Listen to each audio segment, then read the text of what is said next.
Donc, diplômée de l'Université de Paris, Anna Martikainen a rejoint en 2020 l'équipe de l'ESIT Sorbonne Nouvelle, où elle enseigne dans le cadre du master professionnel l'approche outillée des métiers de la traduction pragmatique, notamment scientifique et technique, et anime également un séminaire de recherche sur les nouveaux enjeux en traductologie. Ces recherches portent sur l'impact des outils sur le produit et le processus de la traduction et sur la didactique d'une approche outillée de la traduction spécialisée. Donc, le titre de sa présentation, comme vous le voyez à l'écran, apprivoiser l'outil technologique grâce à l'apprentissage expérientiel. Voilà, Anna, je vous laisse la parole. Merci beaucoup pour cette présentation, Zélie, et puis merci beaucoup pour cette opportunité de partager un petit peu mes travaux. Alors, je voudrais juste… Il faudrait mettre en mode diaporama. Oui, tout à fait. J'ai juste arrêté la vidéo parce que du coup, je vais devoir me rapprocher de l'écran pour être sûre oui. De me faire entendre. Donc, j'espère déjà pour commencer qu'il n'y aura pas trop de répétitions de Reddit par rapport aux communications précédentes. Forcément, il y en aura un petit peu et j'ai peur qu'il y en ait beaucoup, mais vous allez me dire. Donc, je vais surtout parler aujourd'hui de mon expérience en la matière dans le cadre de mes enseignements à l'ESIT. Donc, tout d'abord, pour commencer, quelques mots de contexte sur la place de la traduction automatique et de la post-édition dans les formations en traduction. Alors, tout d'abord, pourquoi doit-on former les apprenants aujourd'hui à la traduction automatique et à la post-édition? Les apprenants en traduction s'entend bien sûr. Tout d'abord, comme on l'a déjà un petit peu évoqué, c'est une compétence essentielle aujourd'hui selon le référentiel du réseau européen des masters en traduction. Donc, en effet, ce référentiel qui définit 5 grands domaines de compétences reconnaît dès le domaine de la traduction, donc la compétence essentielle, que l'interaction avec la traduction automatique aujourd'hui fait partie intégrante de la compétence de traduction professionnelle. Par ailleurs, c'est une compétence extrêmement demandée aujourd'hui sur le marché des services linguistiques. Alors, Rudy donnait des exemples du contexte européen. Ici, je vous présente du contexte international sur le marché international avec l'enquête de NIMSY 100, c'est-à-dire les 100 premiers fournisseurs de prestataires de services linguistiques sur le marché aujourd'hui. En effet, ce sont les données de 2022 ici, et 79% de ces fournisseurs de services linguistiques, de ces LSP, proposent des services de post-édition, de traduction automatique. C'est d'ailleurs le domaine, l'activité qui a connu la plus forte croissance d'une année à l'autre, puisqu'entre 2021 et 2022, il y a eu 7,5% de croissance en la matière, donc dans les entreprises, dans les LSP qui proposent ce type de service. Ensuite, on doit se poser la question effectivement, quelles compétences va-t-on enseigner pour permettre cette intégration de la traduction automatique dans les flux de traduction de nos apprenants par la suite lorsqu'ils seront des professionnels en activité. Donc, toujours dans le référentiel EMT, on définit parmi les compétences nécessaires la compétence de post-édition, donc pouvoir post-éditer en fonction du contexte, en fonction des niveaux de qualité déterminés auparavant, et en tenant compte justement de ces enjeux qu'on a évoqués aussi dans les interventions précédentes, donc la propriété intellectuelle, la sécurité, la confidentialité des données, etc. Surtout dans notre contexte à l'ESIT, donc, on enseigne davantage une approche qui est basée en fait sur les flux adoptés dans le contexte institutionnel, puisqu'il s'agit pour nous des meilleures pratiques en la matière sur le marché à l'heure actuelle. Donc, ce flux de traduction augmentée qui est adopté en contexte institutionnel, vous avez ici en bas de la diapositive les références dans lesquelles vous pouvez trouver davantage d'informations sur ce flux adopté, donc d'une part aux Nations Unies, de l'autre part à la DGT, à la Direction générale de la traduction de la Commission européenne. Donc un flux où la traduction automatique vient à côté d'autres outils d'aide à la traduction au sein des interfaces de TAO, de traduction assistée par ordinateur habituelles, classiques, compléter donc les autres ressources dans ce type de flux où effectivement le traducteur humain reste au centre du processus, choisit d'utiliser ou non cet outil parmi d'autres en fonction, selon le contexte d'utilisation. Par ailleurs, donc parmi les compétences également essentielles pour pouvoir bien intégrer ces technologies dans les flux de traduction, en matière de traduction automatique, comme défini par le référentiel EMT toujours, il faut que les étudiants maîtrisent effectivement les bases, comprennent les bases de la traduction automatique, comprennent son incidence sur le processus de traduction, comment les textes résultants de la traduction, enfin, dans lesquels on a employé la traduction automatique dans le processus de traduction, comment ces textes diffèrent des textes traduits uniquement grâce à l'intellect du traducteur humain. Il faut aussi effectivement que nos étudiants par la suite soient capables d'évaluer la pertinence des systèmes de traduction automatique afin de pouvoir les intégrer dans leur flux de traduction lorsque cela est pertinent. Alors concrètement, à l'ESIT, donc je vais vous présenter ce que nous avons fait cette année. Donc voici l'intitulé de notre master, traduction éditoriale économique et technique. Et donc, ce cours qui s'intitule Traduction automatique et post-édition. Alors, qui a lieu au deuxième semestre de l'année de Master 2, c'est-à-dire à la fin du parcours de Master à l'ESIT. Les questions peuvent effectivement, pour rejoindre ce que disait Rudy tout à l'heure, selon les intervenants, selon les enseignants, la question de la traduction automatique peut effectivement être abordé plutôt en cours de formation. Moi, par exemple, effectivement, j'en parle lorsque j'interviens auprès des Master 1, le plus tôt possible, effectivement, mais d'une façon pas forcément effectivement très, très structurée. Et donc, concrètement, vraiment, la traduction automatique n'est abordée qu'en fin de parcours à l'heure actuelle dans notre formation. Donc, cette année, 74 étudiants de Master 2 étaient concernés. Et ce cours était divisé en 3 modules. Le premier, qui comportait 5 séances de travaux dirigés, constituait une initiation au sujet, donc à la traduction automatique à la post-édition.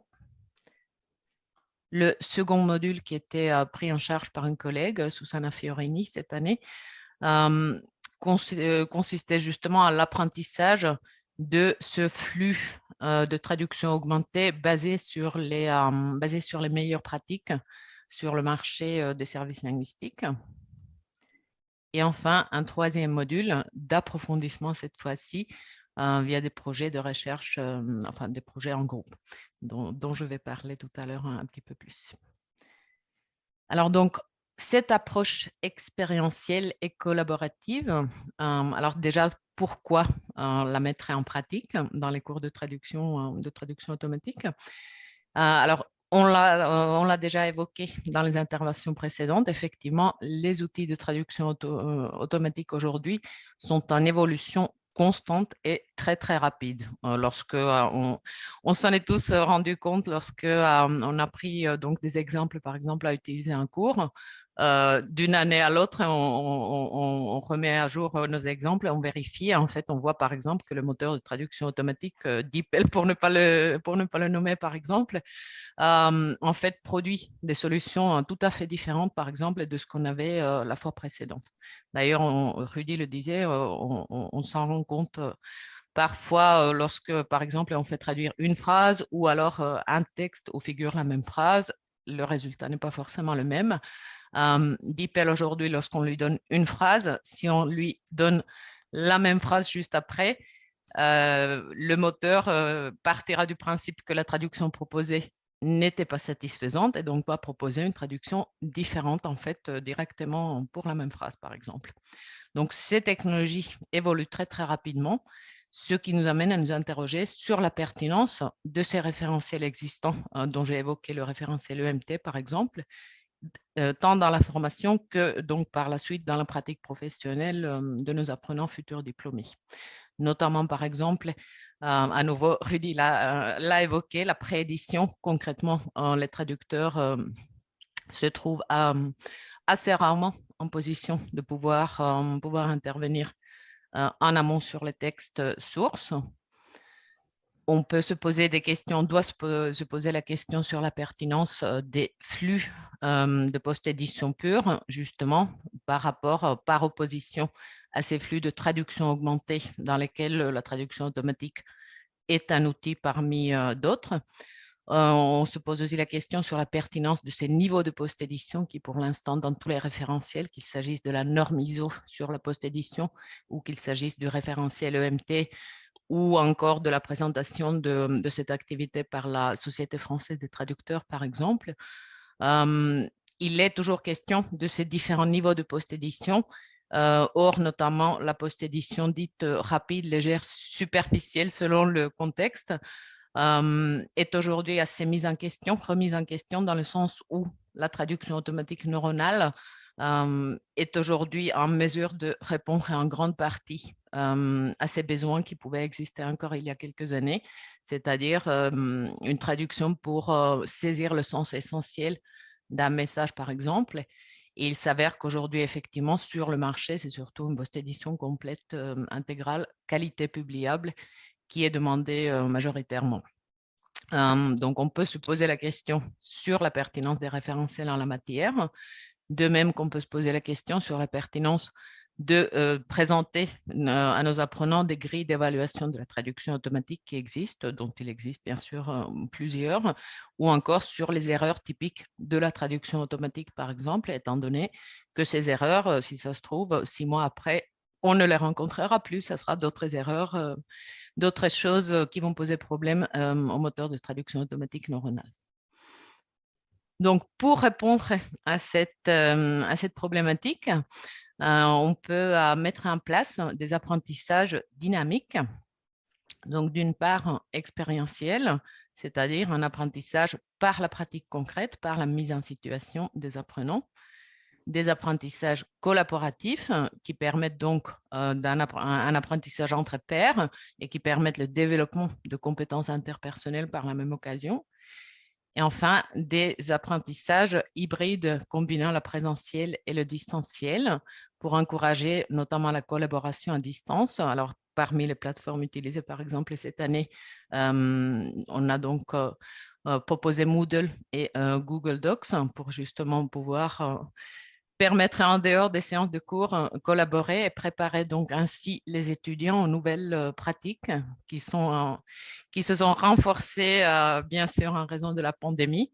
Effectivement, donc toujours dans cette enquête NIMSY 100, on voit en fait cette année que l'immense majorité, donc 75% des prestataires de services linguistiques, des LSP, vont continuer par la suite aussi à mettre en place des modes de travail hybrides. Donc, le distanciel est là pour rester, ce dont on a un bon témoignage aussi à travers ce colloque. Donc, les exercices expérientiels mis en place d'abord dans le cadre du premier module. Donc, c'est un module d'introduction qui vise à familiariser les apprenants avec les principes de fonctionnement de la traduction automatique et les bases de la post-édition, qui vise aussi à les sensibiliser aux différences entre les textes traduits et les textes post-édités, donc l'influence de la traduction automatique sur le processus et le produit, comme on disait dans le référentiel EMT. Et enfin, qui vise à les initier à la question de l'évaluation de la production de moteurs de traduction automatique, notamment dans le but d'évaluer leur pertinence ou non dans un flux de traduction donné, dans un contexte spécifique. Donc, les exercices expérientiels reposent de ce module-là, reposent en fait sur d'abord la pratique concrète de la post-édition dans le cadre de 2 exercices, TD1 et TD4, qui servent à produire des matériaux que les étudiants vont exploiter en fait par la suite dans les TD suivants. Donc, premier TD, ils font directement un exercice individuel où la moitié de la classe post-édite, la moitié traduit le même texte. Donc, ici, juste un exemple du texte. Donc, cette année, c'était sur l'appauvrissement de la couche d'ozone. Ensuite, le TD suivant, donc la deuxième séance, c'est la seule séance un peu plus théorique qui n'est pas axée sur la pratique concrète, c'est-à-dire c'est moi qui leur fais un premier retour sur les résultats de cet exercice, notamment en matière de productivité et ensuite de qualité. Effectivement, là, à ce niveau-là, juste pour vous donner un aperçu, les résultats sont tout à fait conformes à ce qu'on a pu montrer dans d'autres études, donc avec un gain de temps, bien sûr, qui est au rendez-vous pour les post-éditions. En matière de qualité, des problèmes de calque dans les post-éditions, mais des problèmes différents dans les traductions, donc au niveau de l'orthographe, de la précision, etc. Ensuite, au troisième TD, les étudiants en travail en groupe reviennent, donc exploitent ces textes qu'ils ont produits lors de la première séance, les exploitent d'une façon anonymisée. Donc, ils ne savent pas si les textes sur lesquels ils travaillent sont des traductions ou des post-éditions, dans un but de caractériser ces textes-là, de mettre en évidence, mettre en lumière les différences justement entre les textes traduits et les textes post-édités. Donc, juste un aperçu des résultats que j'ai pu présenter dans d'autres contextes qui montrent qu'en fait, par exemple, les textes post-édités sont plus courts que les traductions, comprennent des phrases plus longues, davantage de mots par phrase, et donc ont une lisibilité moindre en fait que les textes traduits sur ce texte utilisé dans le cadre de cet exercice. Ensuite, donc, comme je le disais, TD4, on refait un exercice individuel, cette fois-ci uniquement de post-édition. Il n'y a plus l'aspect traduction par comparaison. Post-édition, cependant, avec la moitié de la classe qui post-édite la sortie de DeepL toujours, et l'autre moitié, donc la sortie de moteur e-translation, sur un texte, cette fois-ci, directement tiré du contexte institutionnel européen. Et ensuite, excusez-moi, je dois déplacer le menu. Ensuite, donc, à nouveau, lors du TD5, les étudiants en groupe exploitent ces textes produits, notamment pour élaborer une grille d'évaluation de la traduction automatique, donc élaborer leur propre grille d'évaluation. Alors là, par contre, je n'ai pas d'exemple des grilles d'évaluation, mais il y en a qui sont vraiment excellentes, qui sont produites par les étudiants donc, lors de ces exercices. Alors, je vais devoir, excusez-moi, arrêter le partage parce que ça ne se déroule plus. Et je reprends, je devrais pouvoir normalement... Eh bien non, je n'arrive pas à déplacer mon diaporama, excusez-moi.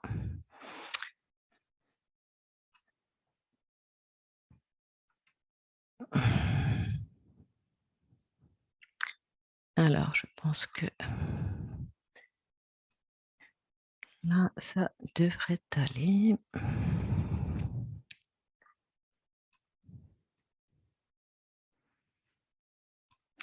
Voilà, donc dans le troisième module,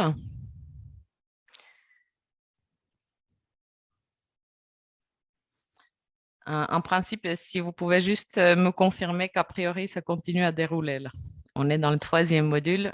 Ça déroule. Merci beaucoup. Donc, les apprentissages expérientiels et collaboratifs dans le cadre de ce module d'approfondissement qui vise à consolider les acquis du cours, à autonomiser les apprenants dans leur prise en main des outils Et donc, à les initier en fait à la recherche en quelque sorte, en les invitant à apporter une réflexion argumentée sur l'évolution des métiers de la traduction pragmatique. Donc, dans ces projets menés en autonomie, les étudiants vont mettre en place ce flux de traduction augmentée dans une interface de TAO au choix, parmi plusieurs possibilités. D'ailleurs, ils peuvent en groupe décider d'intégrer au flux la traduction automatique interactive et ou adaptative et l'aspect alimentation terminologique.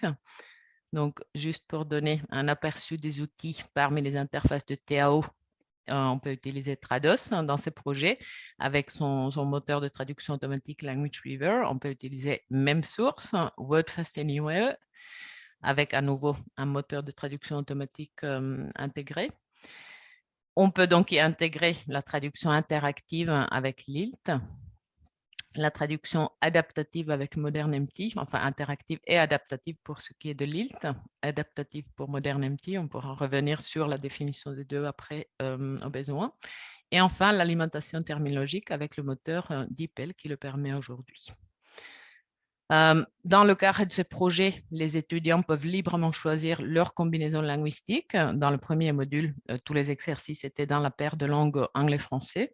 Ils peuvent choisir, ils ont le libre choix des textes à traiter, des textes leur sont proposés, mais ils sont tout à fait, ils peuvent choisir un texte qui les intéresse spécifiquement.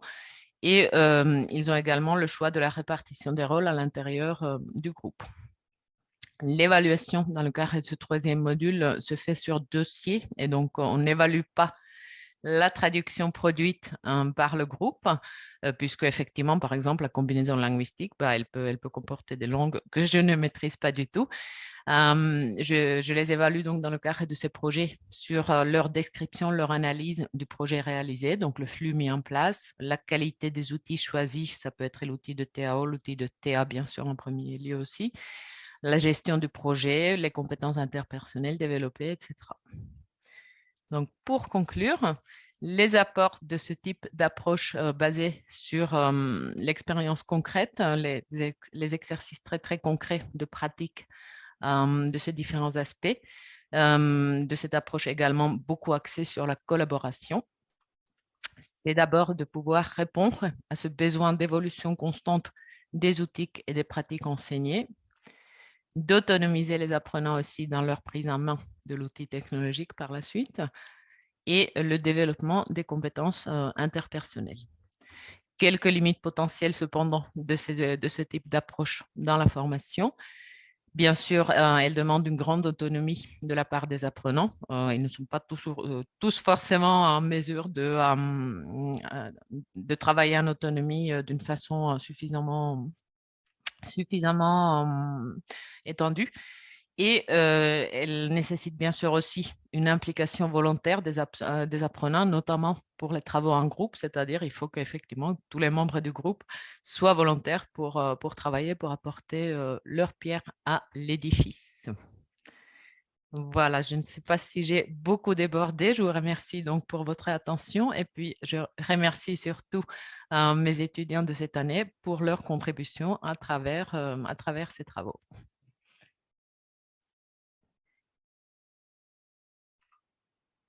Et j'arrête le partage. Et j'écoute.